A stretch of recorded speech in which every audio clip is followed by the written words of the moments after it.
and welcome to another edition of One Crazy Story. I'm your host, Nate Armbruster, and this is my podcast. Thanks for returning. Thanks for joining me. However you're finding this, I appreciate you being here. Hope you're doing well. Sorry it's been so long.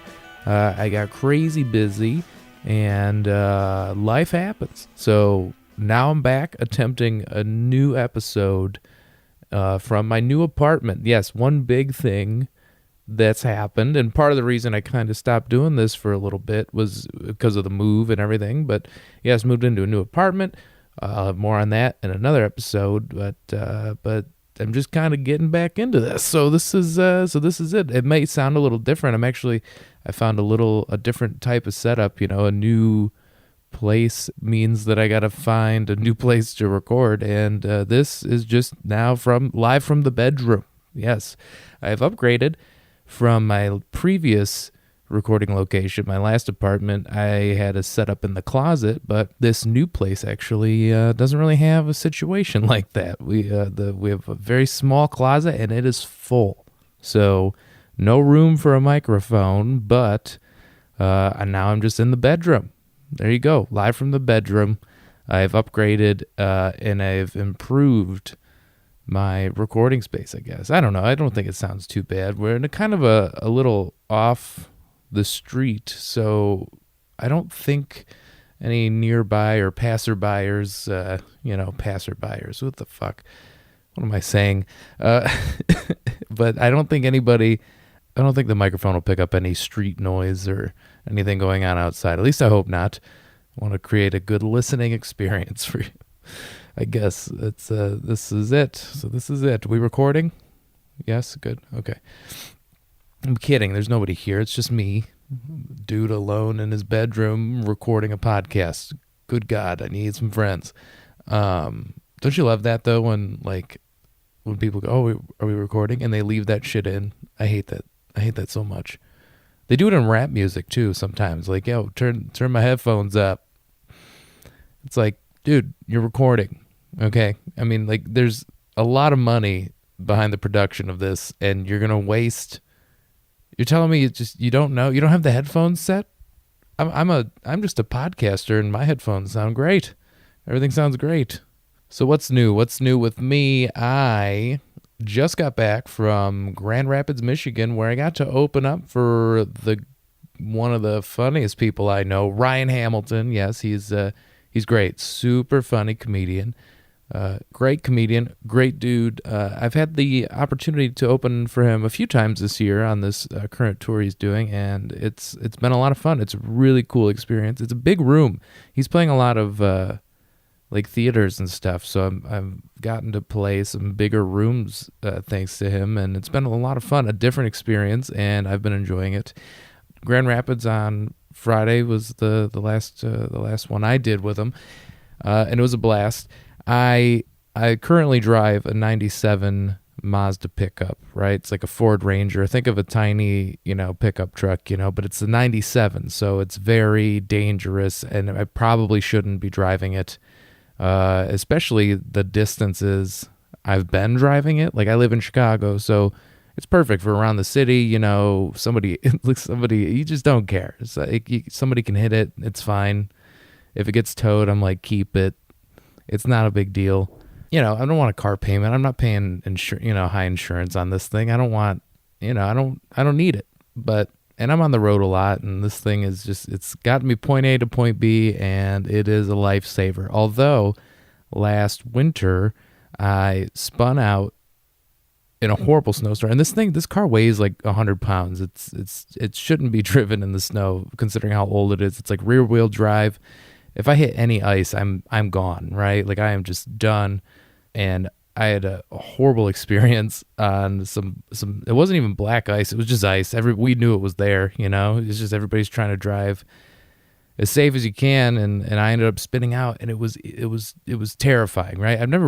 Fortunately, I've never been in a real bad car accident, right? So this was a new experience for me, and nothing that bad really happened. I mean, I ended up in a snowbank, and I had to get towed out. It cost me more than I was going to get paid that night for the show, and I didn't make it to the show, so I just lost that money. It's just a stupid experience. Like, it was just like, it's so frustrating. But ever since then, I've been kind of terrified to drive this truck, especially in any inclement weather, right?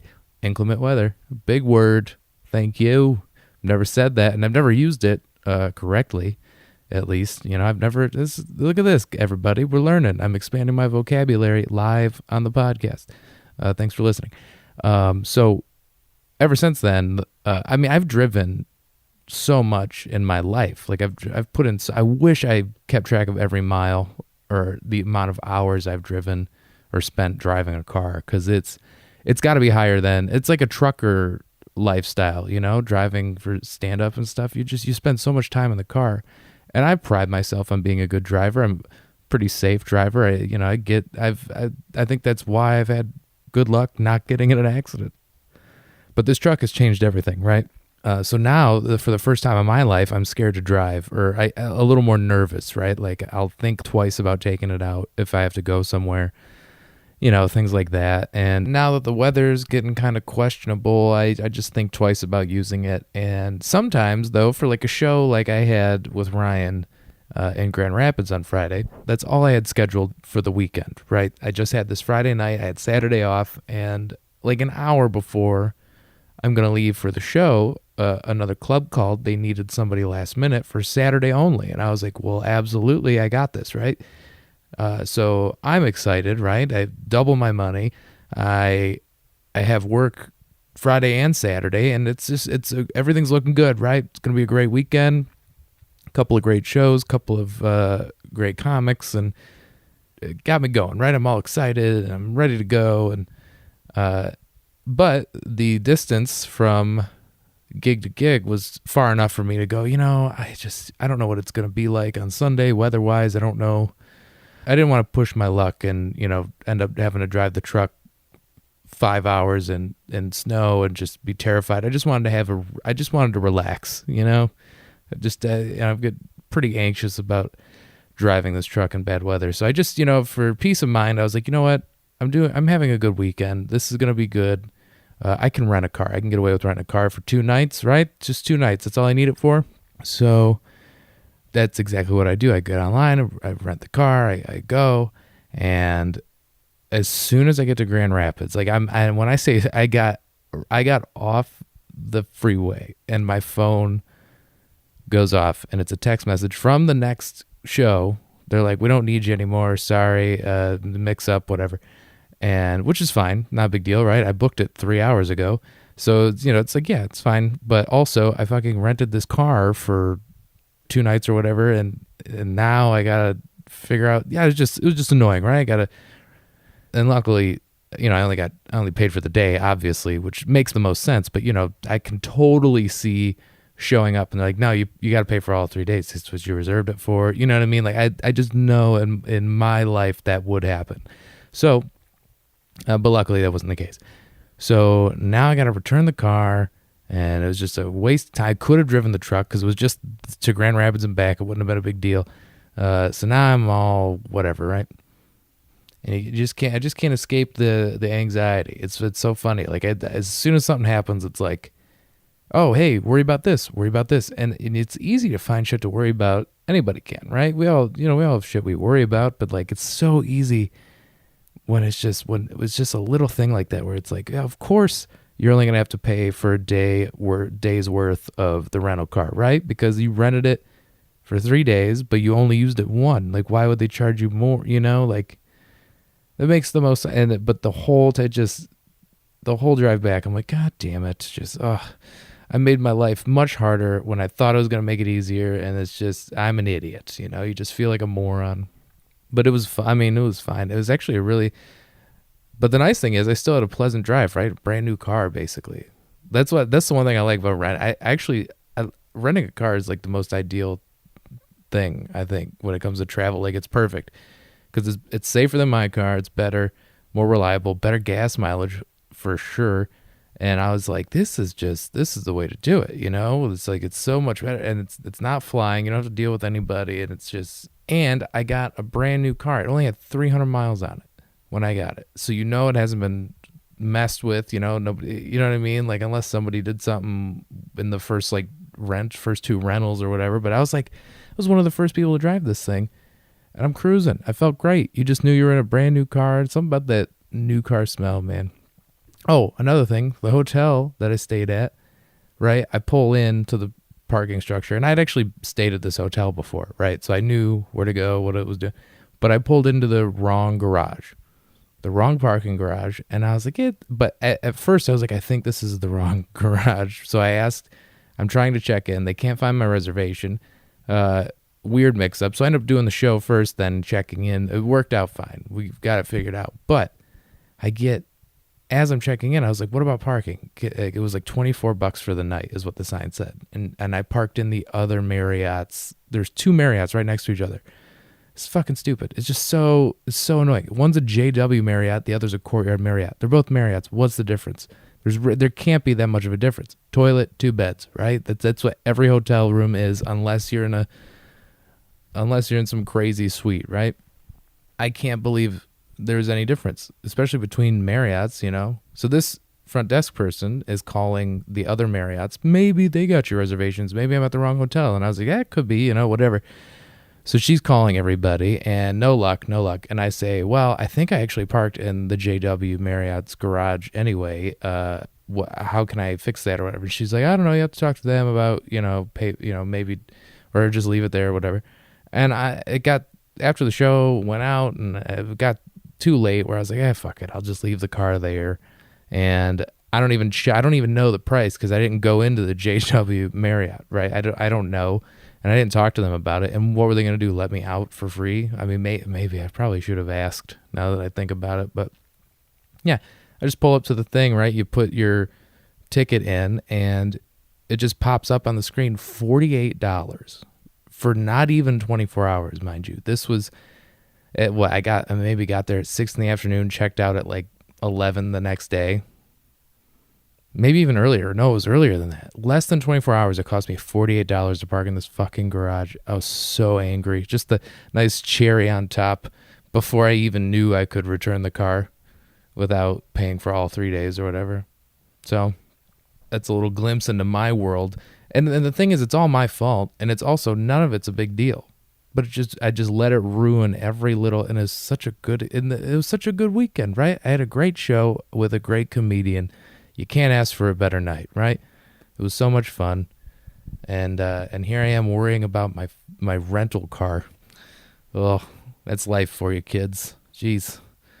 But this is me. Made it back. I had a fun conversation with the rental car guy, though. He was cool. And this is what I like. I'll admit, as if there's like somebody disputing it. Hey, I'll admit it, but I pride myself on being a good customer. Like when I go somewhere, I enjoy that customer service interaction where I'm the customer. It's always fun because you kind of dictate it, right? You can dictate the energy a little bit. Like you can walk in to a McDonald's or some place where that person probably hates their job. And if they don't, it's a bonus. If they actually love working at like McDonald's or something, because some people really love it and they take pride in it. And that's a beautiful thing. And it's contagious, and I appreciate those people. But you can walk into a place and just be a nice person and you can just kick it off where it's like, okay, we're going to have a great conversation while I order my shit. And so I kind of look forward to being that person's favorite customer of the day sort of thing. So I show up at this enterprise, and I was in a good mood, right? Because I'm looking forward to the show. I'm ready to go. I'm going to have a great weekend. And this is before the other show got canceled, or before I got canceled off the other show. And I'm looking forward to this weekend. So I walk up to this desk. Guy's great. He's busy, so I'm just letting him work. I'm not like shooting the shit or anything. And then I go to ask him about the insurance as I'm getting in the car, because he asked if I wanted the enterprise insurance, right? Which everybody says is a ripoff. If you have insurance, you're apparently covered. But I have garbage insurance because I have a garbage truck. So I don't think I'm covered. And like I said, pretty anxious dude. Weather might be sketchy. I don't know what to do. $10 a day on Expedia was the price for the insurance. And that was nothing, right? It's like 10 or 20 bucks. Sure, I'll do that just for peace of mind because I'm looking forward to the weekend. This guy goes, well, you could buy it through Enterprise too. And I go, what's cheaper? And he goes, definitely Expedia's. That's all he said. He goes, don't go with ours. And I was like, sweet, which I appreciate that in an employee when he's just honest with you. Like, don't do it. Don't worry, you're fine. Also, I go, so what is the deal with the insurance thing? Can I drive without paying for it? Is it a scam? Or he goes, well, you have to check your policy, right? He's explaining all this shit to me, and neither of us have any clue about how insurance works. It got to the point where he was like, check your policy, go to your thing, and go to your insurance agent and talk about it. And I said the same thing. Should I do that? And it was so funny how we both just kind of acknowledged that neither of us have any clue what we're talking about. And swearing as a customer, but not in an aggressive way, but like swearing in front of an employee is always fun. I was like, I'm talking to you like I have a fucking clue about insurance, and I have no idea, and I'm not gonna have this conversation and walk away knowing anything. You know what I mean? Like, we're having this conversation, and I'm not retaining anything you're saying. I'm just pretending like I know what you're talking about. And he kind of laughed, and he goes, no, he goes, me too. He goes, I just bought insurance for an engagement ring for my fiance, and so I said, does it cover breakups? And the guy didn't laugh. He didn't laugh. He kind of like nervously was like, no, she just loses stuff a lot. No, we're good though. And I was like, great. So now I'm talking about this guy's relationship. But we had a huge laugh, and I got in my car and I left. Also, fun little trick. Apparently, the last driver of the last renter of the car that I had, the Nissan Altima that I drove, thought it would be funny to leave the radio on full blast, and then I realized it probably wasn't that person. It was probably the person that cleaned and parked the car or something. So that was my weekend, folks. I'm going to really try and do this consistently. I'm thinking about Patreon. If anybody knows anything about Patreon or would actually contribute, and don't worry, if I do that, that's one thing that I would take very, very seriously, and I wouldn't miss posting anything on there. But I'm thinking about Patreon, so if anybody's actually interested in that, send me an email, onecrazystory@gmail.com. Let me know your thoughts, if that's something you'd actually contribute to. If not, that's fine too. I don't care. I might just do it anyway and just see and put it out there and see how it goes. Anyway, thanks guys for listening. Once again, find me on Twitter, Instagram, all that good stuff, at Nate Comedy, at One Crazy Story. Also, huge shout out to Ryan Hamilton. Thanks for having me open for you last weekend. Had a blast. If you don't know Ryan, guys, go watch his Netflix special, Happy Face. Funny guy, great dude, and he's also on all the social media as well, and he's touring right now, so maybe go see his show. He's hilarious. And if you've enjoyed anything I've said to you ever, keep in touch. Subscribe to this podcast wherever you're listening to it. Tell your friends about it. Give it a like, a share, all that good stuff. Thank you guys so much for listening, and we'll talk to you next time.